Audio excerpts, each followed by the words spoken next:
Setahu kita kan bukan. Nah, itu mereka yang mengklaim. Nih, Ini nih, ntar dulu. Ini si Lot ya. Lot, Alkitab itu bahasa apa, Lot? Kau tadi ngetik-ngetik di bawah, Lot. Alkitab itu bahasa apa? Jangan bilang bahasa apa. Saya mengatakan. Enggak, saya tanya dulu. Kamu ini kok nggak mau? Duh, mulai ngaco kan, baru pertama kita ngomong langsung jangan bilang. Ya sudah, nggak usah katakan Alkitab, Bibel saja, nggak apa-apa, Bibel aja.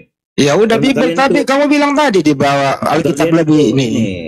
Kalian itu mengklaim bahasa itu milik, bahasa Arab itu milik Islam. Itu enggak, bukan masalah bahasa. Ini Alkitab tidak ada di Bible Anda, di original teksnya nggak ada. Coba ada. Yang sedikit tadi. Coba buka kamus bahasa Indonesia, Alkitab itu apa? Coba buka. Ada yang buka, aduh nyuruh enak aja. Alkitab itu udah dijelaskan tadi, nama lain daripada Al-Quran. Ya, Bible itu artinya apa? Alkitab artinya apa? Ayo. Bible artinya apa coba? Bible artinya apa? BBI. Alkitab itu, dengar dulu. Iya, silakan. Alkitab itu punya dua makna. Pertama, nama kitab agama Kristen, yaitu Perjanjian Lama dan Perjanjian Baru. Yang kedua, Alkitab juga punya makna Al-Quran. Jadi Indonesia sudah mengakui bahwa Alkitab itu nama kitab buat kami dan buat kalian. Apalagi dari perjanjian. Oke, sekarang kalau begitu Alkitab ini bahasa apa? Bahasa Indonesia atau bahasa Arab? Iya, sudah diserap dalam bahasa Indonesia. Oke, baik. Gitu. Baik. Apalagi. Kalau begitu, tunjukkan akar katanya Alkitab di original text Bible Anda di mana? Ketawa. Ini Anda ini mau bermain. Ketawa. Ketawa. Kalau Alkitab, dengarkan dulu bro, diam dulu bro.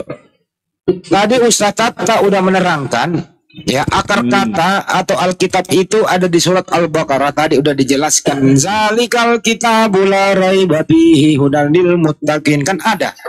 Nah, sekarang Anda carikan di Yunani. Tertulis Alkitab, silakan. Saya tunggu 60 hari, 60 jam, 60 menit, 60 detik.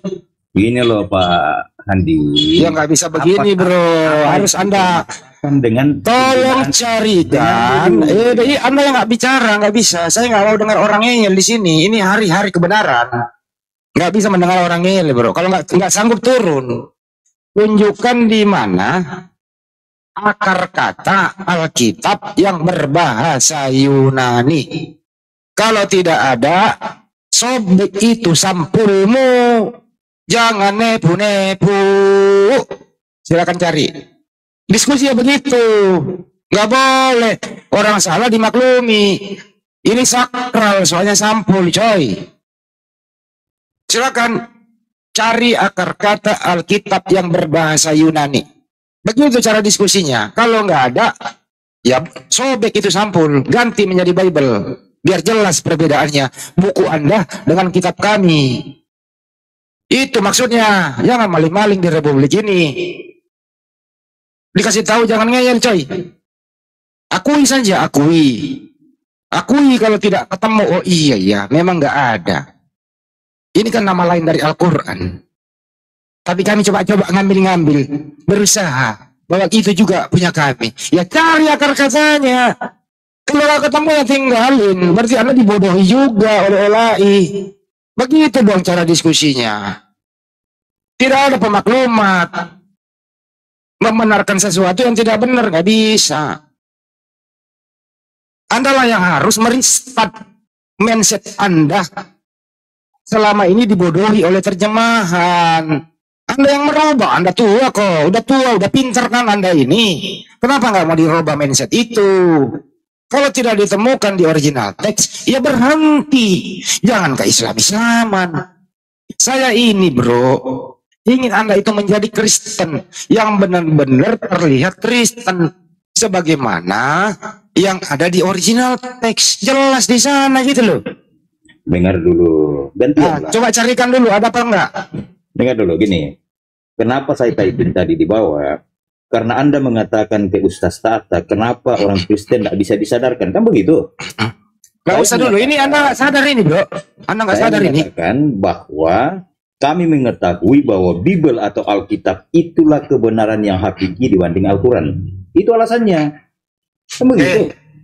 Saya tunjukkan ribuan kesalahan dalam Bible, mau?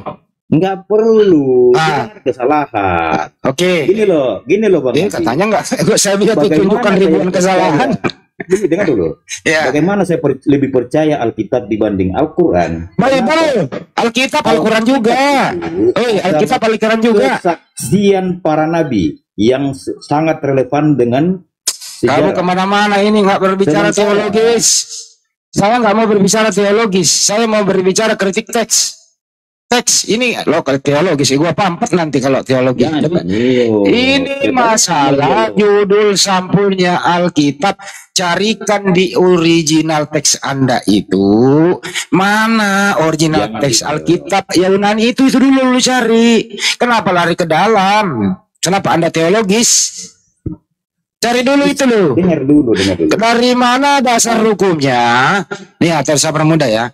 Dari mana dasar hukumnya Bible berubah menjadi Alkitab? Siapa? Coba bagaimana cara kerangka berpikirnya?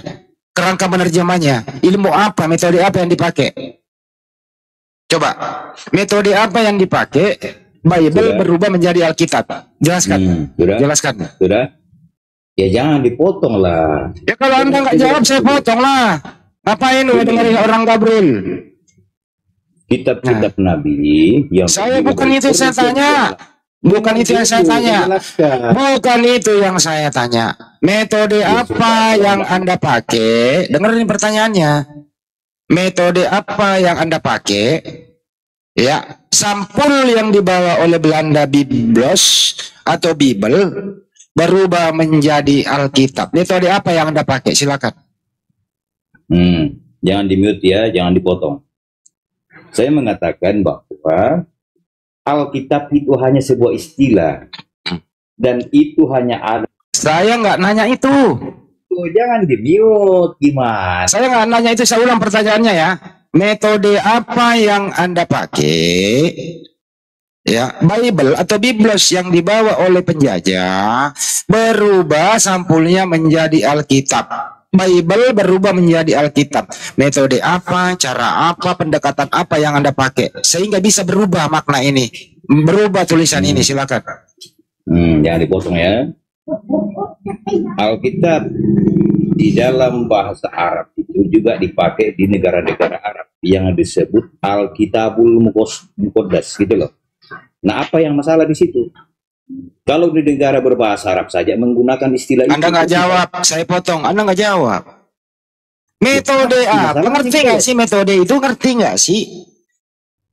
Ini loh yang dibawa oleh Belanda. Dengarkan dulu. Yang dibawa oleh Belanda itu sampulnya Biblos. Dari sumber agamamu itu Kristen, bersumber di Vatikan, di Roma sana, sampulnya Biblos atau Bible atau Biblika. Itu dulu ya lu pahami. Kenapa sampai di Indonesia dibawa oleh penjajah? Kenapa berubah menjadi Alkitab? Pertanyaannya, metode apa yang Anda pakai sehingga bisa berubah seperti ini? Silakan. Oke, saya sudah jelaskan tadi ya. Kita lanjut. Bahwa yang menerjemahkan Alkitab pertama kali dalam bahasa Melayu itu adalah orang Islam bernama Abdullah bin Abdul Qadir Munsi. Saya nggak nanya itu. Itulah yang. Aduh, ini orang lain ditanya, lain di apa gitu loh. Di dalam Alkitab bahasa Indonesia. Lain ditanya, lain dijawab loh teman-teman. Gimana ini Kristen ini kok nggak pinter-pinter ya ditanya ya? Kenapa sih nggak pinter-pinter gitu loh? Kami mempermasalahkan bahasa. Sementara Alkitab bahasa Melayu yang terjemahkan itu. Atau gini aja, mempersingkat. Gue permudah lagi nih sebagai guru yang baik. Udah ya. Apa arti? Gue persingkat. Apa arti Alkitab? Apa definisi Alkitab dan definisi Bible? Silakan. Sama nggak definisinya tuh? Nah, kabur kan? Nggak bisa lo diskusi. Di sini room kebenaran, bukan room bela-bela. Karena dulu yang minta penerjemahan adalah Abdullah bin Abdul Qadir Munsi, ulama dari Melayu. Kami juga paham itu. Kami pahami itu. Mereka dimintai untuk itu. Tapi sebelum itu sudah ada terjemahan itu. Mereka ini membantu agar Anda ini memeluk Islam. Karena ulama ini belum belajar juga kristologi. Cuma bertanya yang namanya penjajah Belanda waktu itu seperti apa. Tapi setelah Indonesia merdeka, lembaga Alkitab Hindia Belanda ini Alkitab lagi nih, lembaga Biblika Hindia Belanda ini diserahkan kepada LAI. LAI ini adalah hadiah daripada penjajah. Pertanyaan sederhana tadi, metode apa yang Anda pakai? Metode apa, cara apa yang Anda pakai? Kenapa bisa berubah yang dibawa penjajah, berubah tampilan setelah sampai di Indonesia? Kalau mau dijawab jujur, itulah namanya inkulturasi. Beradaptasi dengan budaya mayoritas Islam Indonesia, kitab sucinya Al-Quran, ya harus disama-samain dikit, biar juga laku. Biar dipakai bermisionaris, membodoh-bodohi orang, supaya bisa murtad, kan begitu. Itu dong. Itu kata jujurnya. Kata jujur yang kedua, Bang Andi, kami memang tahu Biblos itu kumpulan buku-buku, Alkitab itu sebuah buku. Beda Bang Andi. Tapi izinkan kami untuk nipu. Gitu dong, jujur dong kayak gitu.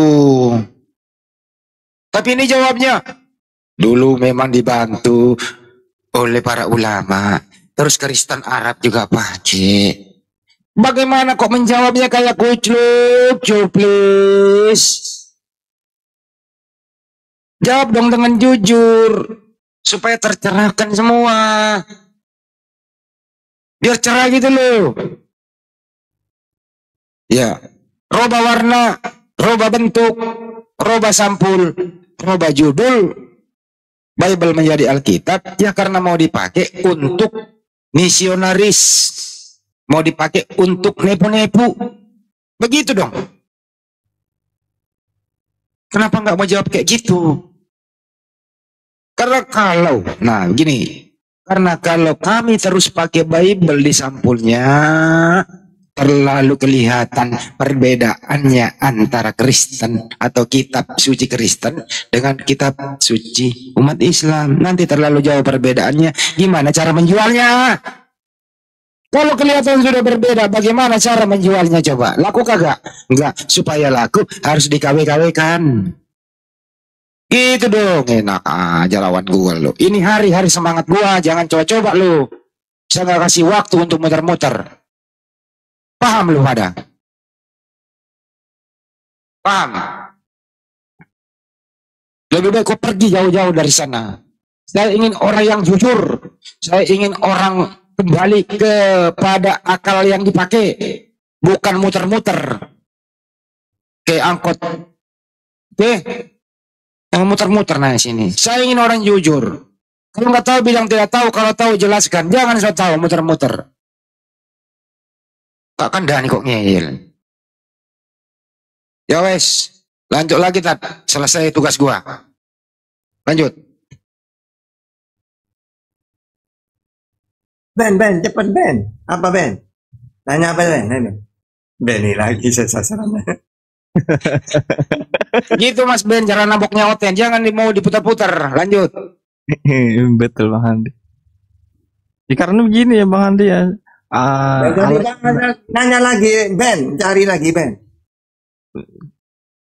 Cari apa? Itu aja tadi sobat yang saya dengar dari YouTube. Bahan lagi. Yang kata Alkitab itu loh, bahwasanya mereka kan itu terlalu singkat itu jawabnya nanti, tidak bisa dipanjangin. Enggak ada lah. Saya mau tarik Oten dulu di bawah. Ustaz Arif.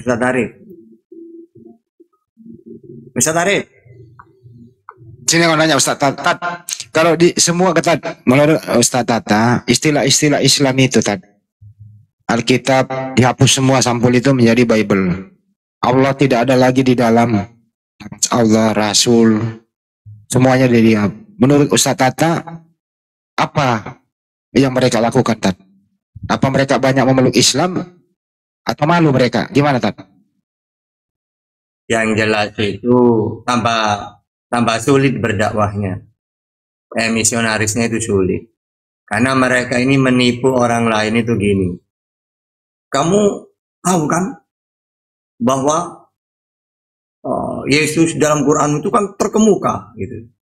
Terus nama-nama Allah dibawa gitu. Akhirnya kan orang nanti, iya ya, kayaknya kalau cuma pindah agama, kalau ke Kristen tidak terlalu apalah kepikiran ya, karena memang itu kan Nabi Isa gitu pikiran. Pakai Alkitab atau Rasul apa gitu. Jadi orang awam itu mikirnya, oh, uang mirip-mirip aja, udahlah, daripada saya tidak punya uang. Ya, akhirnya pindah, murtad. Gitu. Istilah-istilah kayak gitu tuh pendukung sebenarnya. Pendukung untuk nipu ya, Tan? Iya. Sehingga kalau diikuti, ya tambah sulit. Itu loh, Tan, paling menyakitkan itu loh. Kalau saya melihat nama-nama mereka itu, waduh, di media sosial udah mulai rame tuh. Anak Allah gitu loh. Anak Allah gitu loh. Dia plesetkan penyebutannya anak Allah. Dia nggak tahu kalau Allah itu di huruf L-nya dihilangkan satu, itu sumpah serapah loh. Jadi dia plesetkan aja menjadi anak Allah gitu loh. Nah ini harus diluruskan, Tan. Gimana itu? Kok bisa? Dari mana sih memulainya itu kalau ada istilah yang kayak begitu, Tan? Apa di zaman Nabi ada yang demikian, Tan? Silakan. Ya enggak. Yang harus kita tahu yang kenapa kok kita itu tidak terima sebenarnya. Karena memang diplesetkan itu. Istilah-istilah yang diplesetkan itu. Kayak Allah. Padahal kan kalau mau ngambil, mereka sadar dari mana akar kata ini. Dari mana bahasa ini? Allah itu ngambil dari mana? Bahasa Arab. Ya seharusnya kalau ngambilnya dari bahasa Arab, ya Allah bacanya. Walaupun pakai A. Karena sesuai Arab itu ada yang namanya ilmu tajwid gitu ya. Ketika kalimat Allah ini berharokat fathah atau dhamma sebelum kalimat Allah, maka dibaca tebal. Allahu, lullahu kayak gitu. Kalau harokat kasroh tipis, lillahi. Gitu. Jadi tidak ada Allah itu sebenarnya nggak ada. Yang ada itu Allah bacanya. Tulisannya tetap A, tapi dibaca tebal menjadi Allah. Ini dulu ada very orang tua ini. Mau bahas apa kamu, Fer? Assalamualaikum. Selamat siang. Selamat siang. Topiknya ini apa, Fer? Beda definisinya Alkitab dengan Bible. Bedanya apa, Fer? Sama atau beda? Bedanya hanya nama saja, brother. Artinya? Bible itu bahasa Inggris. Artinya? Sebenarnya Bible itu kan bahasa Belanda. Artinya? Artinya kitab ya. Nenekmu kiper. Kitab kumpulan kitab. Kumpulan kitab, kumpulan buku-buku. Ya, memangnya kenapa? Okay. Alkitab artinya Alkitab artinya apa? Siapa, brother? Alkitab artinya apa? Alkitab kan kitab-kitab besar, kumpulan kitab-kitab. Nih, silakan Ustaz. Ini mulai ngeyel nih, menyalahgunakan nama Al-Quran nih. Ini kan pembabi buta ini namanya nih. Brother, Alkitab dan Al-Quran itu berbeda. Coba jelaskan. Musyaf. Di mana perbedaannya? Musyaf itu di jalan ke musyaf. Mana perbedaannya? Kumpulan kan juga. Di mana bila kumpulan di mana? Tanya kepada Tahta, apa itu musyaf? Kau ini ngoceh melulu loh. Sekarang gini loh, Fer, dengerin. Tolong tunjukkan akar kata Alkitab di bahasa Yunani Bible-mu itu. Di mana tertulis? Tidak ada di bahasa Yunani. Kenapa nongol di bahasa Indonesia? Karena kan kami hidup di Indonesia, makanya kalau Nah, ini namanya hidup di Indonesia. Ini namanya kau nipu-nipu.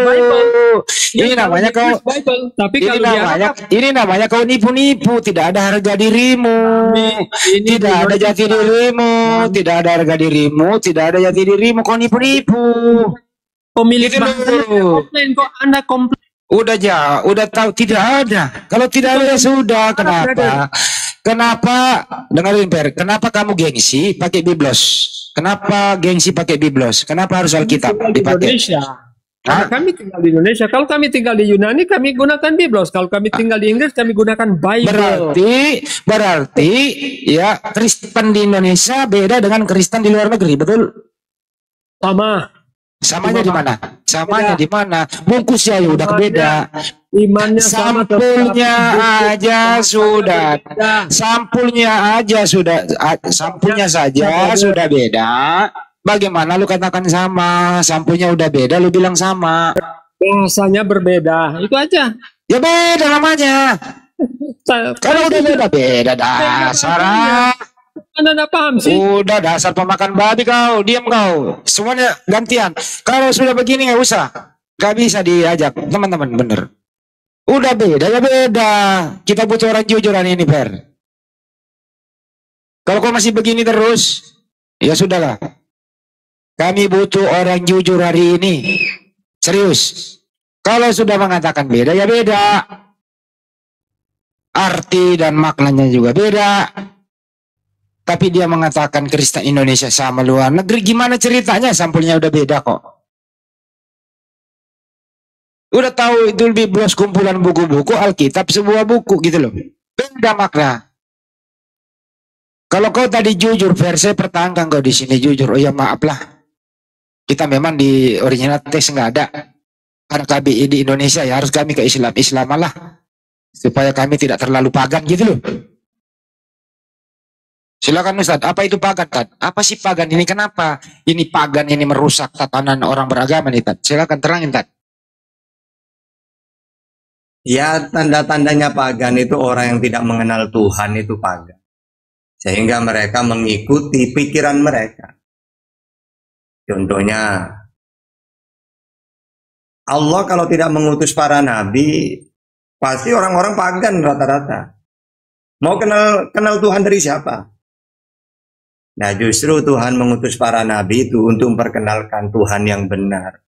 Wa ma arsalna min qablika min rasulin illa nuhi ila annahu la ilaha illa ana fa'budun.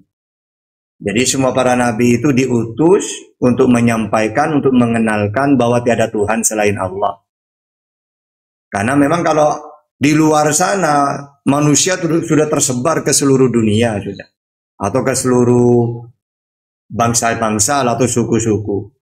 Nah di sana kan tidak mengenal Tuhan, akhirnya mereka meminta kepada pohon-pohon besar gitu, karena tidak tahu Tuhan. Lalu nanti utusan yang menyampaikan, yang mengenalkan. Oh masa kamu ini dibuat-buat sendiri diminta, buat patung diminta, dijadikan dewa gitu. Nah itu pagan, intinya selain samawi itu pagan udah. Tuhan yang tidak dikenalkan para nabi ya pagan. Karena para nabi mengenalkan tiada Tuhan selain Allah, satu, tidak kelihatan, tidak serupa dengan apapun, tidak mau menampakkan dirinya.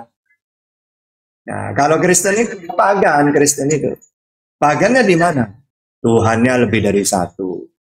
Kedua, kelihatan karena menjelma jadi manusia. Ya, aktif gitu. Nah, karena mereka alasan kalau Tuhan tidak turun jadi manusia tahta, ya gak aktif.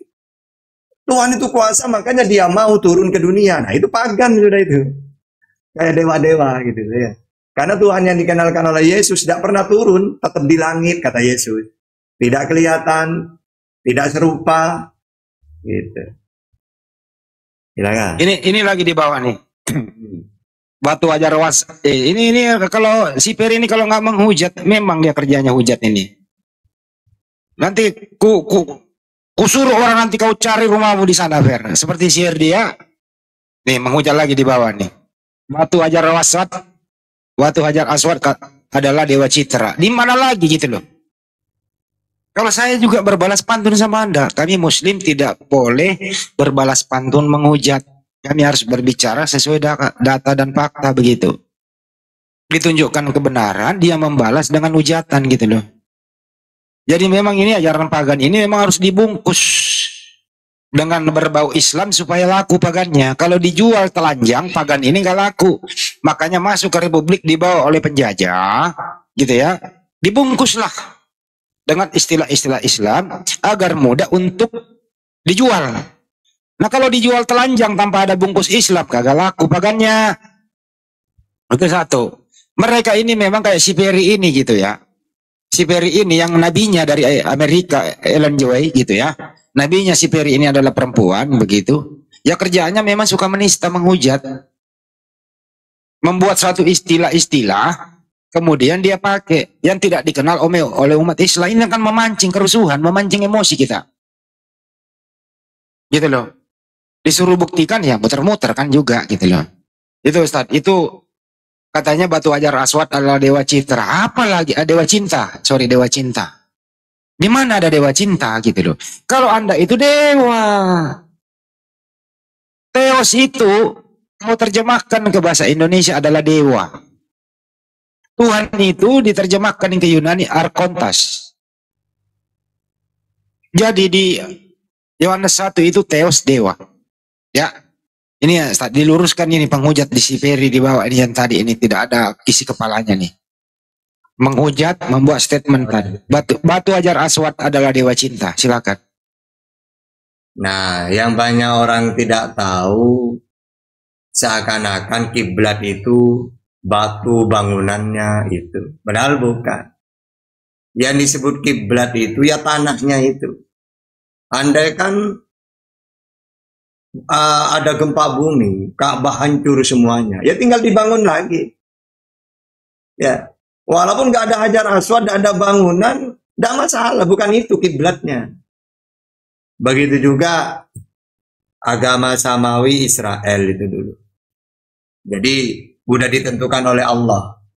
Kalau kamu beribadah sujud kepadaku menghadap ke bait suci. Mazmur 138 ayat 2. Atau Yehezkiel 44 ayat 4. Jadi ia menyembah Allah. Tapi menghadap ke Baitullah, bait suci. Begitu juga mereka kalau berdoa, kalau Islam kan doa yang terbaik itu menghadap ke kiblat. Maka orang Israel juga menghadap ke kiblat kalau berdoa. Seperti Daniel 6 ayat 10. 1 Raja-Raja 44. Terus juga di 1 Raja-Raja 48. Atau 2 Tawarikh 34. Ya. Atau 2 Tawarikh 6 ayat 38. Dimanapun kamu berada, berdoalah menghadap ke baitmu, bait suci. Ya, gitu. Begitu juga umat Islam, karena yang ditentukan oleh Allah adalah Ka'bah, bait sucinya Baitullah. Maka kita menyembah Allah menghadap ke Baitullah. Karena Allah menentukan ketika Allah mengutus Nabi Muhammad, ya, ketika Allah mengutus nabi-nabi Israel, Allah menentukan kiblatnya ke Yerusalem. Tapi karena memang Israel itu cuma satu kaum, nabi-nabi diutus itu satu kaum itu saja, maka ketika Allah mengutus Nabi Muhammad, dipindah kiblatnya gitu, ke Baitullah. Karena yang membangun Baitullah adalah Ibrahim. Sedangkan nabi-nabi Israel cucunya Ibrahim. Yang membangun Ka'bah Ibrahim. Itu makanya orang Yahudi pernah gini, Muhammad, kenapa engkau tuh enak-enak menghadap ke Baitul Maqdis, kok pindah ke Ka'bah? Emangnya apa itu Ka'bah katanya? Kan kiblat itu kan yang pertama kan Yerusalem kata mereka. Akhirnya turun ayat. Katakan Muhammad kepada mereka, justru kiblat pertama itu yang dibangun itu adalah Ka'bah. Karena yang membangun Ka'bah adalah Nabi Ibrahim. Ya. Nah, ayatnya jelas dalam Al-Quran. Inna awwala baiti wudi'a linnas bi Bakkah. Sesungguhnya ya rumah bait ya. Inna awwala baiti wudi'a linnas bi Bakkah. Jadi kiblat yang pertama yang dibangun itu adalah Ka'bah. Nah, terus siapa yang bangun? Ibrahim. Mana ayatnya? Wa id yarfa'u Ibrahim. Ingatlah ketika Ibrahim diutus untuk meninggikan Ka'bah. Gitu. Nah, sehingga wajar kalau Allah itu memerintahkan umat Islam ke seluruh dunia menghadap ke Ka'bah. Sama seperti nabi-nabi Israel menghadap ke Yerusalem itu. Gitu. Nah, kalau Kristen karena ajaran pagan, dia tidak punya kiblat. Ya, tanda-tandanya ajaran samawi. Tuhan itu tidak kelihatan, satu, tidak serupa, dan punya kiblat. Disunat. Tanda-tandanya pagan, tidak punya bait suci. Tuhannya kelihatan, tampak, serupa, tiga. Nah, itu pagan itu. Nah, Kristen ajaran apa tata? Ya, nanya dulu saya.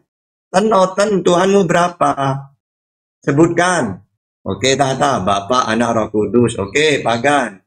Apakah Tuhan itu turun ke dunia? Iya, tata. Oke, pagan lagi. Punya bait suci Kristen? Tidak. Oke, pagan lagi. Disunat? Tidak, tata. Pagan lagi. Makan babi? Iya, tata. Pagan lagi. Ya. Tuhannya eksis? Serupa? Iya, tata. Pagan lagi. Terus Yesus, Tuhanmu siapa? Allah, tata. Berapa? Satu. Kelihatan? Tidak. Di mana? Di langit. Serupa? Tidak. Samawi dong. Sama dengan saya, Yesus. Iya, tata. Oke, Jos. Ting. Gitu.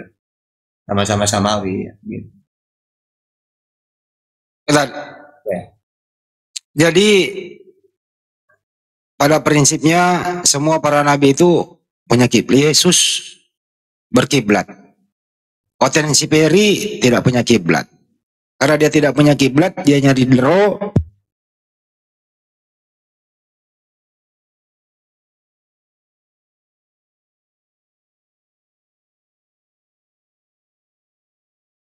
Tes.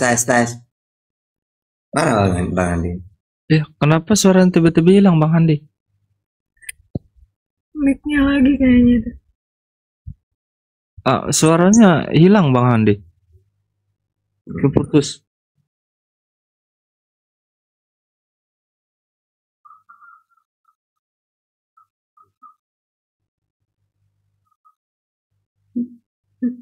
Peninggalannya. Katanya, Ferry itu tidak bisa apa-apa, ajaran pagan. Makanya, ini pribadi saya ya, tapi pribadi saya ini ada dalil. 100% Oten itu pagan. Bukan 99, 100%. Makanya kalau mereka itu nanti, 100% itu bertentangan dengan ajaran Yesus gitu. 100% pokoknya. Bukan 99, enggak, 100.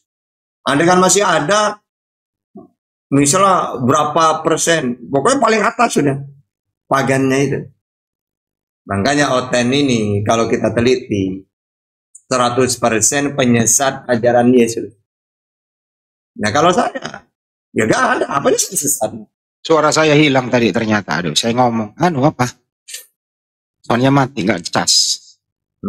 Iya, silakan saya. Jadi orang kayak si Peri ini sebenarnya saya himbau kepada teman-teman kalau perlu saya perintahin deh yang terafiliasi dengan napi, orang kayak gini nggak usah dinaikin di blacklist aja, nggak ada gunanya. Biar dia mati kayak di kampungnya kan gitu.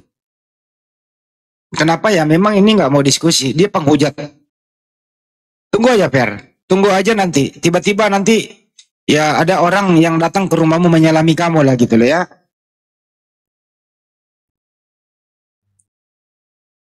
Kalau saya ingin berbalas pantun dengan Anda, bagaimana kisah 4, 11, 12 di sana. Yesus adalah batu yang dibuang oleh tukang bangunan. Tertulis jelas, yang kau sembah itu batu.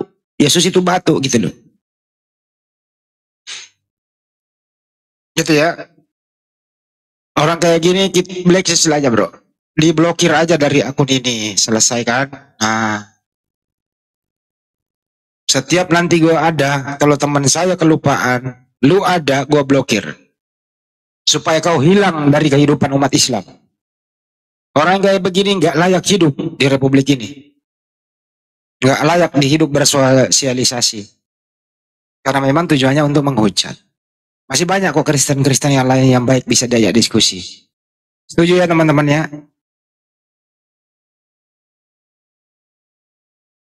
Jelaskan lagi Tan, apa sih ajar aswad itu? Gitu loh Tan.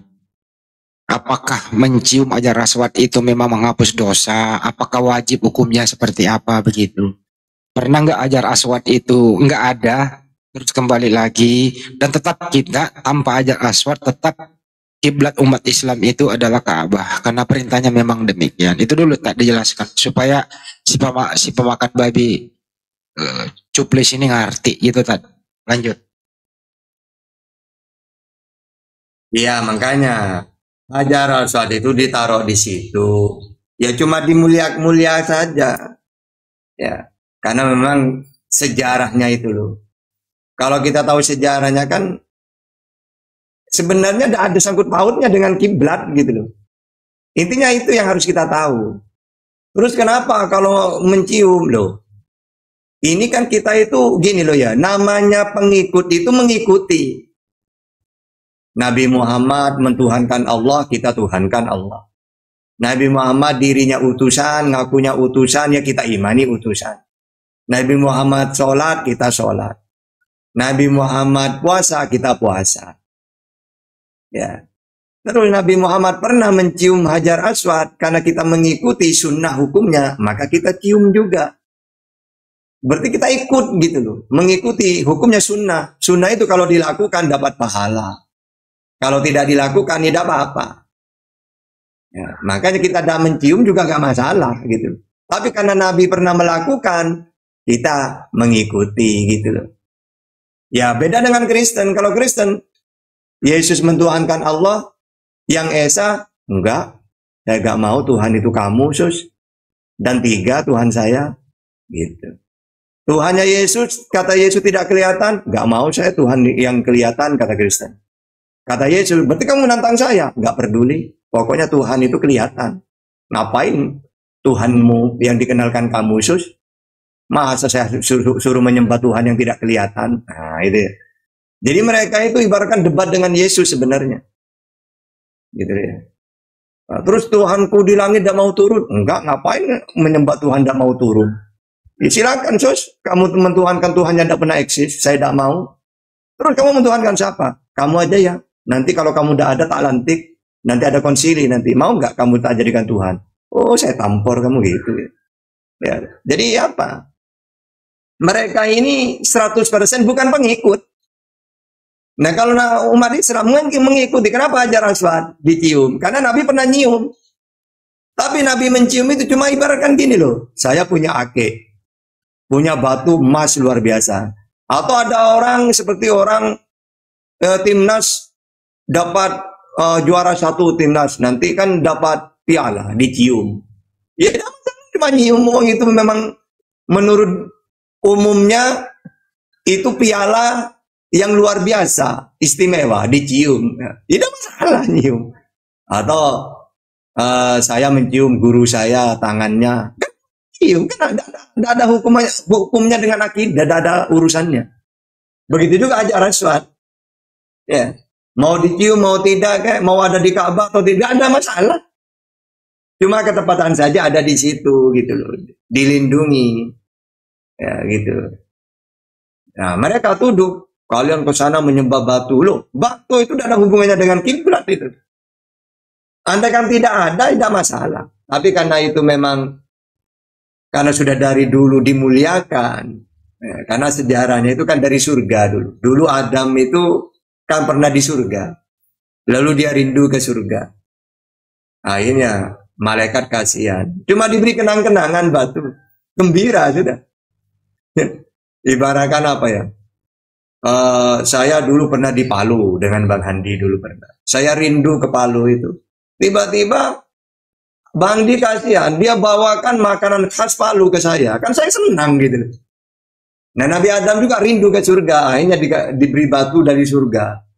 Ya, akhirnya kangennya itu terobatin gitu. Itu awalnya gitu sejarahnya. Dan tidak ada hubungannya dengan akidah, enggak. Batu itu tidak ada di situ, di Ka'bah. Tidak masalah, wong kiblat itu bukan batu, bukan bangunan, tanahnya itu. Karena pertama kali Allah menciptakan bumi, ya. Coba kita membuat rumah. Apakah langsung jadi rumah? Tidak, dari titik nol dulu. Menggali, Misal menggali pendasi. Penggalian pertama di mana? Pasti ada awalnya. Allah juga menciptakan bumi ini dari awalnya dari Ka'bah itu, tanah suci situ. Akhirnya berakhir di Baitul Maqdis itu. Makanya nanti masyar itu yaitu ya Baitul Maqdis itu nanti Allah lipat ya. Orang bangun rumah itu dari atas dari bawah membangunnya. Cara merusak dari atas. Begitu juga Allah. Nanti kiamat itu ibaratkan merusak bumi ini ya dari awal. Gitu loh ya. Makanya akhirnya menjadi tersisa pada akhirnya ya Baitul Maqdis itu akhir dari bumi gitu. Ka'bah awal dari bumi gitu. Jadi semuanya ada sejarah, ada kisahnya.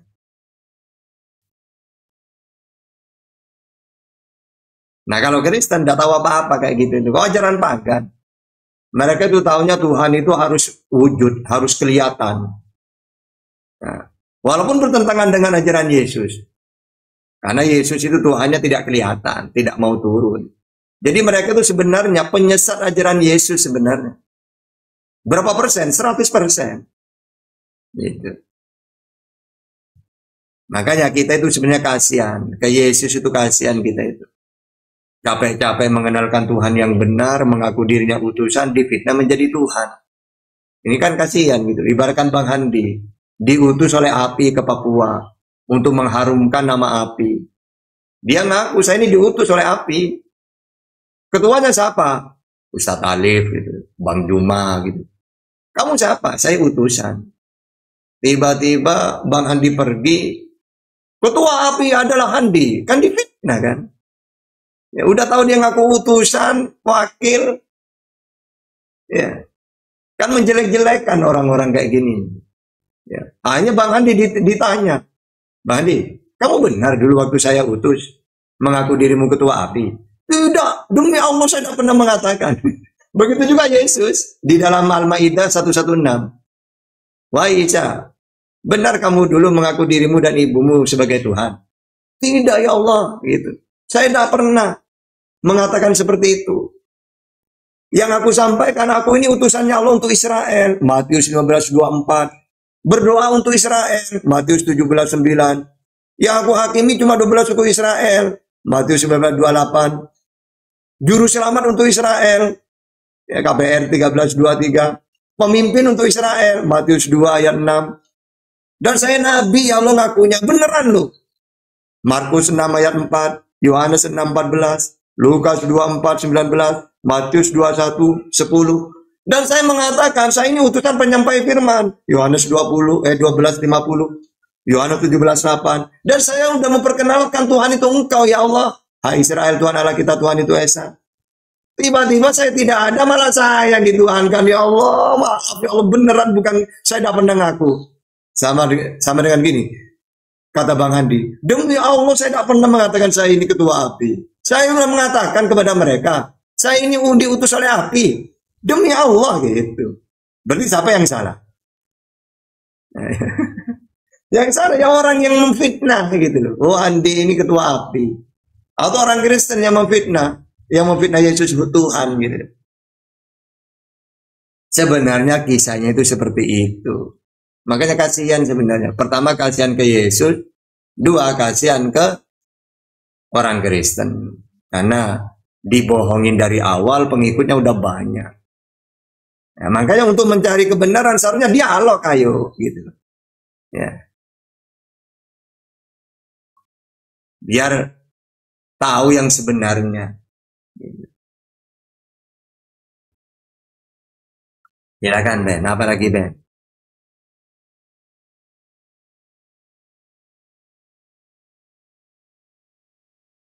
Ayo Ben, jangan diem jangan. Pakai tema lagi Ben. Pura-pura, mana Ustaz Arif ini? Ustaz Arif? Ada. Ayo saya disuruh apa gitu loh biar saya tidak diem ya. Fitnah-fitnah apa lagi? Biasanya Bang Hendin ya, Ustaz Tahta. yang ini punya jog-jog untuk kemudian menghangatkan suasana. Pura-pura nanya yang difitnah-fitnah Kristen aja. Oh, gitu ya. Bukan nanya beneran, pura-pura nanya, ayo. So benar kamu itu. Jangan bertanya gini loh, Tatar. Biasanya Kristen itu bahas ini katanya Islam, biar tidak menolak kayak. Oh, gitu ya, Ustaz. Pura-pura.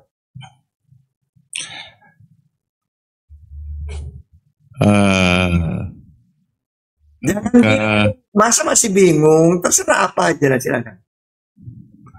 1, 2, 3. Lama banget. Aduh. Enggak, biasanya kita nanya apa? Otan itu biasanya apa? Otan itu yang sering dijadikan subhat oleh yang terbaru. Ini yang paling terbaru. Yang paling terbaru apakah Nabi Muhammad itu ketika melaksanakan sholat itu bacaan dirinya dengan umatnya itu sama? Silakan Ustaz. Ya sama lah, karena selalu kamara itu muni usolli. Lihatlah, sholatlah kamu sebagaimana kamu melihat aku sholat. Maka Nabi mempraktekkan dengan bacaannya, ya sama. Hanya nanti ada yang sunnah, hukumnya ada yang wajib. Gitu. Terus, yang menjadi pertanyaan apanya? Iya, seperti yang disubhatkan oleh salah satu penghujat ya, apologet senior, bahwa kemarin sempat dalam sehari itu membahas itu, yaitu tentang kalimat tahiyat, Ustaz. Kalimat tahiyat, at-tahiyatul mubarakatus sholawatut thayyibatu lillah. Dan assalamu alayka ayuhan nabi wa rahmatullahi wa barakatuh. Berarti ketika assalamu alayka ini berarti Nabi Muhammad SAW katanya berkata kepada dirinya sendiri, atau bagaimana ini? Silakan dijawab. Oke. Sholat itu kan mengenang ya. Termasuk sholat itu doa. As-sholat dalam lugotnya adalah ad-du'a. Dalam syaratnya beberapa pekerjaan dan perkataan yang dimulai dengan takbiratul ihram dan diakhiri dengan salam. Makanya isinya sholat itu yang perkataannya, yang ucapan, itu pujian dan doa.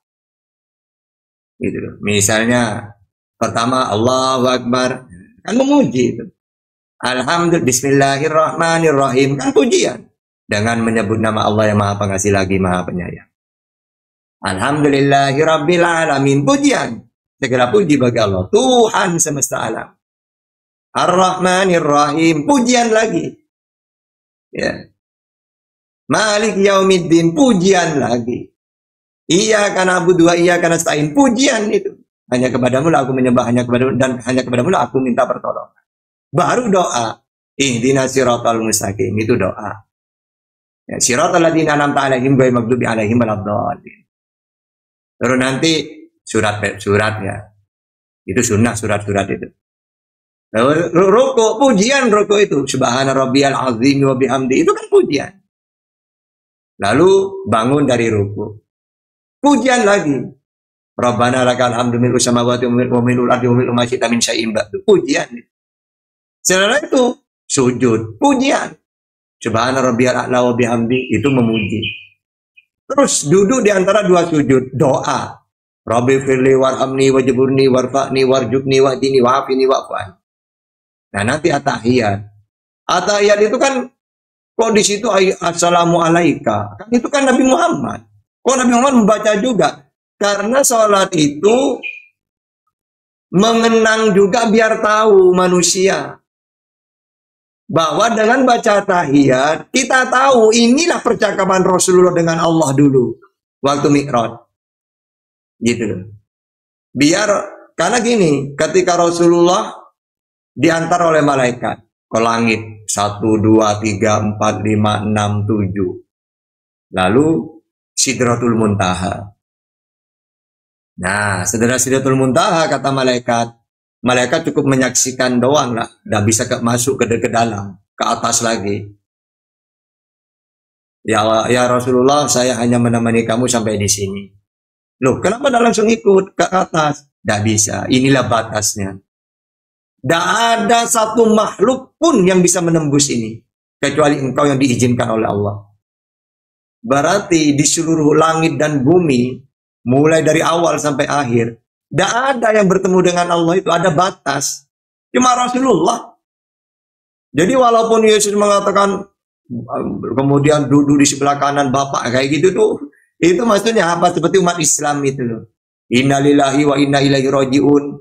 Segala sesuatu dari Allah kembali kepada Allah. Bukan berarti nanti kembali bersama Allah, enggak. Jadi Yesus mengatakan duduk di sebelah kanan Bapak itu sama dengan orang Islam itu loh, kembali kepada Allah. Tapi bukan berarti bersama Allah. Gak ada makhluk yang bisa nembus Sidratul Muntaha kecuali manusia yang paling mulia, yaitu Rasulullah.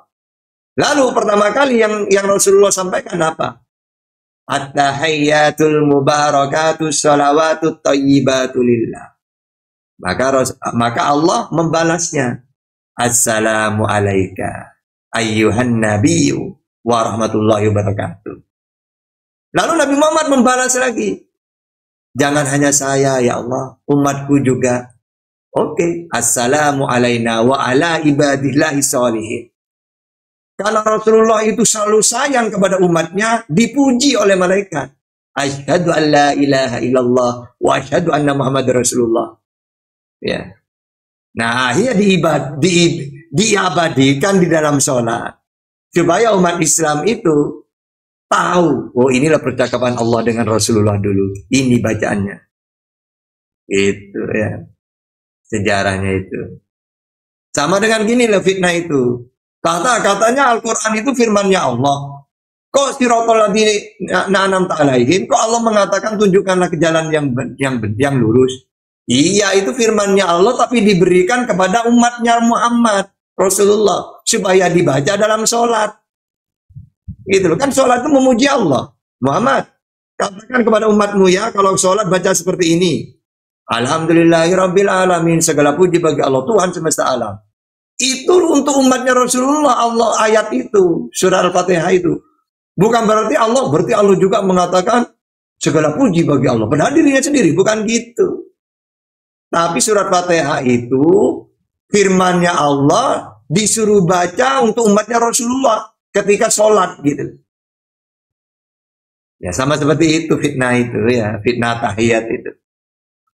Silakan Oten yang penasaran. Mau dialog, monggo. Tapi ingat ya, kalau mau dialog dengan tahta, harus paham Bible. Ya. Jangan coba-coba dialog kalau tidak paham Bible. Mendingan bertanya, ayo. Kalau mau diskusi, ayo silakan. Ya sebelum menunggu Oten, Ustaz Tahta, ini juga ada subhat juga dari para kaum kufar laknatullah gitu Ustaz ya. Tentang hadis qudsi Ustaz yang menyatakan bahwa Allah itu sakit katanya Ustaz. Silakan Ustaz dipaparkan, dijelaskan.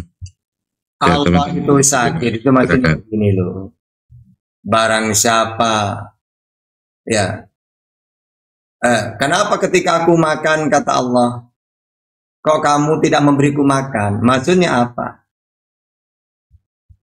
Kalau ada orang tetangga lapar, beri makan. Ya. Atau ketika aku sakit kata Allah. Terus kenapa kamu tidak jenguk misalnya? Bukan berarti Allah sakit dijenguk, enggak, maksudnya kalau punya tetangga sakit dijenguk gitu loh. Ya. Nah, sama dengan gini loh. Kalau orang menolong Allah kayak gitu ya. Ya, maksudnya apa di situ? Maka Allah akan menolongnya. Ibaratkan Ustadz Arif ini susah orangnya, saya tolong. Maka Allah akan menolong saya gitu. Bukan Allah yang mau ditolong, enggak. Sekarang gini ya. Yang menolong Ustadz Arif kan sebenarnya Allah.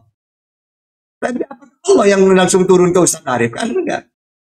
Maka dia bisa lewat saya menolong Ustadz Arif. Gitu. Makanya perikopnya baca hadis itu. Ya. Yang sering-sering dibuat fitnah.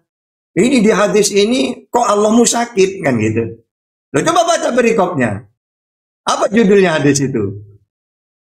Tata kerama menjenguk orang sakit gitu loh. Ya, jadi kita itu ibaratkan menolong orang-orang yang butuh pertolongan, menolong Allah. Orang yang menjenguk orang sakit, ya kita itu maksudnya Allah itu sakit. Kenapa kamu tidak menjenguk? Maksudnya apa? Kalau ada tetanggamu sakit, jenguklah. Nah nanti kalau kita sakit, kita dijenguk juga oleh orang lain. Gitu loh. Karena kebaikan dibalas kebaikan nanti. Allah juga akan membalas gitu loh. Ibaratkan gitu sebenarnya. Makanya ketika mereka ditanya, ada di dalam Paulus itu mengatakan, ya, wahai Paulus, kenapa kamu menganiaya aku? Kata Yesus. Terus kita nanya, emangnya kapan Paulus bertemu Yesus, menolong Yesus? Pasti mereka jawab, tidak, maksudnya dengan Paulus menganiaya jemaah itu menganiaya Yesus. Kan pemahaman mereka kayak gitu kan? Nah, sama dengan gini, Allah sakit. Apa maksudnya? Enggak, kalau kita menjenguk orang sakit, sama saja kita menjenguk Allah. Ibaratkan gitu. Makanya kita tuh berbuat baik pada orang lain. Gitu loh ya. Itu kata-kata apa ya? Istilah itu gitu loh. Ya, barang siapa yang menolong Allah, maksudnya apa? Kita diperintah untuk menolong orang lain gitu loh. Maka Allah akan menolong kita nantinya. Kalau kita butuh apa-apa, pasti kita ditolong gitu loh. Maksudnya gitu itu. Ya, silakan. Otan itu disuruh bertanya aja, tidak mau mereka. Apalagi, makanya saya tidak tega, ngajar depan Kristen tidak tega sebenarnya. Wong disuruh bertanya juga bisa mereka itu. Sudah tata, saya pertanyaan saya. Cepat tanya lagi. Gak ada, nah itu kan. Mereka suruh tanya aja, tidak ada modal mereka. Gimana mau dialog gitu? Ya izin Ustaz ya. Ada ini Ustaz, ada syubhat sedikit dari Oten. Tapi standarisasi mereka itu mengatakan, ini subhatnya mengatakan bahwasanya Al-Quran itu salah terjemahan Ustaz. Tapi standarisasi mereka itu bukan dari ilmu Nausorof, tapi dari standarisasi translate Google. Yang bahwasanya gini, di dalam surah Al-Ikhlas itu kan lam yalid walam yulad. Nah kalau ditranslate di Google itu belum lahir dan belum punya anak. Nah itu yang menjadi dasar mereka mengatakan bahwasanya Al-Quran itu salah terjemahan gitu loh. Dan membenarkan bahwasanya Allah itu bisa punya anak, cuman belum gitu. Silakan Ustaz. Itu syubhatnya, fitnah. Karena mereka tidak tahu asbabun nuzulnya. Orang-orang Quraisy zaman dulu itu sama seperti pagan Oten. Jadi Tuhan itu punya anak gitu. Orang Quraisy kafir juga gitu.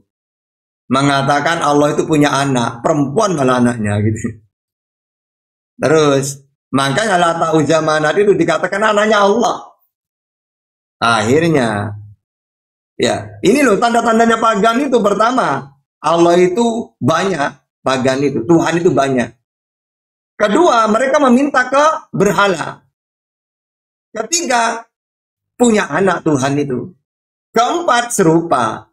Maka ajaran pagannya orang kafir ini dibantah oleh Allah. Muhammad katakan kepada mereka, Tuhan yang sebenarnya itu bukan seperti itu. Tapi, katakan Muhammad, Allah itu satu. Mereka Tuhannya banyak, dewa-dewa banyak, berhala. Yang kedua, karena mereka meminta kepada berhala, Allahu Somad. Allah tempat meminta. Yang ketiga, karena orang pagan itu mengatakan Tuhan punya anak, dibantah lam yalid walam yulad. Allah tidak beranak dan tidak diperanakkan karena bukan makhluk. Walam yakul lahu kufuwan ahad, karena dewa-dewa itu serupa, dibantah dengan ayat nomor 4. Walam yakul lahu kufuwan ahad. Dia dan tidak ada sesuatu yang setara dengan dia. Ini menolak ajaran pagan. Kalau ajaran pagan itu kan Tuhannya banyak, bukan esa. Seperti misalnya kalau kita baca pagan Oten ya, pagan Oten, Bapa, Anak, Roh Kudus. Pagan Romawi, Zeus, Jupiter, Juno, Minerva. Pagan Yunani, Dewa Zeus, Hera, Athena. Dewa Mesir, Herus, Osiris, Isis. Dewa Arab, Lata, Uzza, Manat. Dewa Oten, Bapa, Anak, Roh Kudus. Nah, maka dibantah. Nggak seperti itu, Tuhan itu. Tuhan itu, Qul huwallahu ahad, yang satu. Itu. Ya. Jadi, apa ya, mereka ini fitnah-fitnah kayak gitu tuh mudah banget. Karena mereka nggak paham, enak saya menjelaskan. Makanya, mendingan kalau Oten dosa dialog, naik bertanya. Nanti tak jawab pakai Bible juga nanti. Nggak berani mereka. Suruh tanya aja nggak berani mereka. Gimana mau dialog? Ya? Tambah kalau dialog, silakan. Temanya kamu tentukan sendiri apa temanya. Yang kamu kuasai dalam Bible. Tambah takut mereka itu. Disuruh milih sendiri takut. Ya,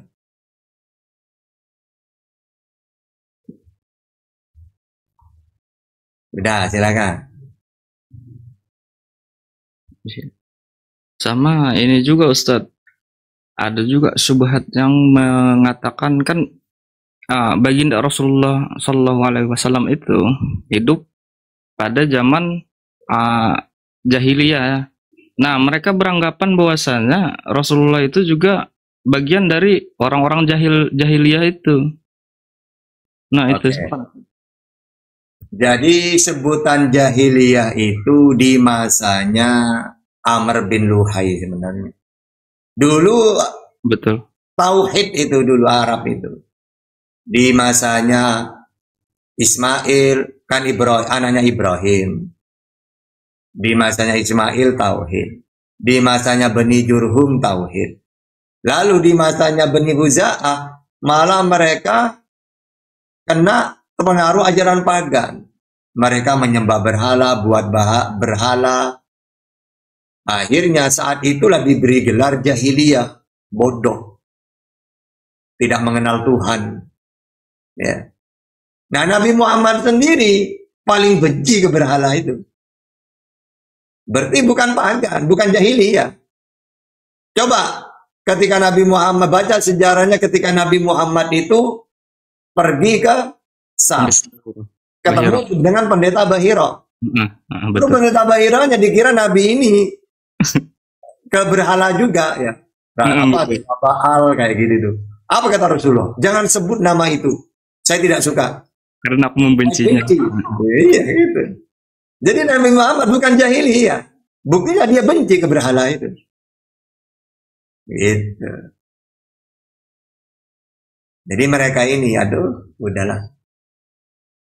Debat paling mudah itu seperti debat dengan anak kecil itu ya. Itu dengan Oten itu. Ada hadisnya juga ya Ustadz ya. Bahwasanya Rasulullah pernah bersabda gitu. Aku melihat Amr bin Luhai itu mengangkut isi perutnya yang terburai gitu ya. Iya, karena dialah awal yang merubah ajaran pagan gitu. Yang memagankan aja orang Arab kan Amr bin Luhai, dia menanggung gitu. Betul. Nah, ada lagi tuh di bawah Ustaz. Bang, tanyakan tentang jalan yang lurus itu tadi, di bawah ada Oten yang typing gitu. Oke. Ajufruf, jalan yang lurus itu menurut Nabi Isa. Innallahu wa rabbi wa rabbukum fa'budu. Ada siratum mustaqim. Jadi jalan yang lurus itu, Allah itu Tuhanku dan Tuhanmu. Inilah jalan yang lurus. Begitu juga di dalam Al-Fatihah. Pertama, iyyaka na'budu wa iyyaka nasta'in. Ya. Bahwa di situ memuji Allah. Ya. Hanya kepadamu lah aku menyembah dan hanya kepadamu lah aku minta pertolongan. Sehingga tunjukkanlah di situ bisa bermakna isbat. Karena kami ya Allah, ya hanya kepadamu saya menyembah dan hanya kepadamu juga aku minta pertolongan. Tetapkanlah jalan ini ya Allah. Itu ibaratkan gitu itu Al-Fatihah itu. Jadi bisa bermakna isbat sebenarnya. Jadi sirat itu maksudnya apa? Tetapkanlah kami di jalan yang lurus ini. Apa? Kan sebelum ayat itu kan kita memuji Allah. Gitu. Begitu juga Nabi Isa. Innallahu wa rabbu, innallahu wa rabbu, innallahu wa rabbi wa rabbukum. Ya, jadi jalan yang lurus itu yaitu mentuhankan hanya kepada Allah. Gitu. Nah, kalau ditanya, kan Nabi Isa di situ jalan yang lurus, kata, iya karena dia mentuhankan Allah. Banyak ayatnya, innallahu wa rabbi wa rabbukum fa'budu. Gitu. Jadi jalan yang lurus itu adalah mentuhankan hanya kepada Allah. Makanya kata-kata tunjukkanlah kami jalan yang lurus, yaitu jalannya orang-orang yang kau beri nikmat. Siapa? Para nabi itu. Para ulama, orang-orang soleh. Ya. Orang yang diberi nikmat. Ghairil maghdubi alaihim waladdallin. Bukan jalannya orang yang tersesat dan yang dimurkai. Siapa yang dimurkai di situ? Yahudi. Siapa yang sesat? Nasrani, penyembah oten, penyembah Nabi Isa itu. Gitu. Kalau mereka tanya, buktinya tak. Nabi Isa mengatakan jalan yang lurus. Nah iya. Nabi Isa jalan yang lurus karena dia mentuhankan Allah sama seperti saya. Gitu. Yang tidak lurus itu kalau kamu mentuhankan manusia gitu. Oh ayatnya jelas. Innallaha wa rabbi wa rabbukum fa'budu. Allah itu Tuhanku dan Tuhanmu. Inilah jalan yang lurus. Nah, berarti jalan yang lurus apa? Mentuhankan Allah.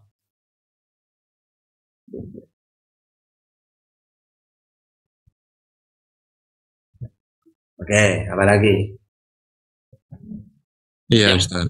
Yang paling sering Ustadz, tapi yang paling ketara ini bahwasanya kita umat Islam itu kan sujud menyembah Ka'bah. Nah, mereka menganggap kita itu menyembah berhala. Nah, mungkin Ustadz bisa menjelaskan apa sih itu berhala itu? Begitu.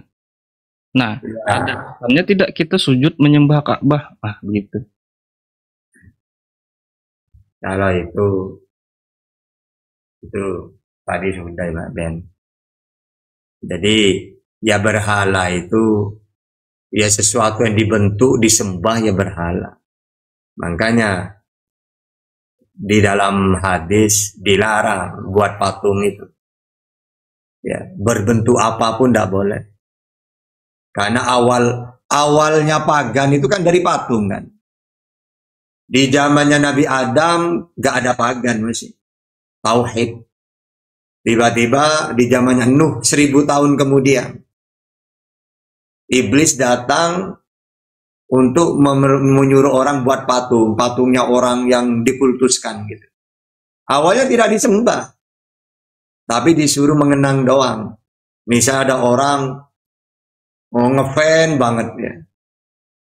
Ngefan ke Bang Handi. Dari ngefan ya sampai dibuatin patung. Orang-orang Eropa sampai sekarang kan gitu kan. Ngefan ke Messi, Ronaldo dibuatin patung. Ya awalnya Iblis itu menyuruh buat patung itu untuk mengenang doang. Tiba-tiba berapa puluh tahun kemudian Iblis datang. Dulu mbah-mbahmu itu menyembah, minta ke patung ini gitu. Bukan hanya mengenang. Akhirnya mereka nurut. Akhirnya disitulah muncul ajaran pagan itu. Penyembah-penyembah berhala itu. Itu awal dari situ. Yeah. Nah kalau Islam ke Ka'bah itu bukan menyembah Ka'bah. Itu perintah Tuhan menyembah Allah menghadap ke Bait Suci. Karena memang ayatnya banyak ya di dalam ajaran samawi. Kalau di dalam Bible, aku menyembahmu ya Allah ya Tuhan menghadap ke Bait Suci. Ya, Mazmur 138 ayat 2 atau Yehezkiel 444 atau Daniel 6 ayat 10, 1 Raja-Raja 44, 1 Raja-Raja 48, 2 Tawarikh 634. 2 Tawarikh 6:38. Ya. Atau nanti Kejadian 31:45. Banyak ayatnya itu. Jadi bukan menyembah bait suci, itu bukan. Menyembah Allah diperintah menghadap ke bait suci gitu loh, yang benar itu. Nah, umat Islam juga gitu, menyembah Allah menghadap ke Baitullah Ka'bah. Yang menjadi bait suci apanya? Tanahnya, bukan bangunannya. Gitu. Kalau mereka nanya, kenapa tuh Islam menyembah Allah kok menghadap ke Ka'bah? Karena ajaran samawi. Kan Yesus juga punya kiblat, Yesus. Musa juga gitu. Terus kalau Oten ditanya, kenapa Oten tidak punya kiblat? Iya, karena kami ajaran pagan, ya gitu. Kalau Israel, ajaran Musa, Yesus kan samawi, punya kiblat. Nabi Muhammad juga punya kiblat. Kalau Oten karena ajaran pagan, ya tidak punya kiblat, ya gak disunat. Sudah. Oke teman-teman, sekian dulu ya diskusi kita kesempatan kali ini. Sampai jumpa. Maaf atas segala hilap. Assalamualaikum warahmatullahi wabarakatuh.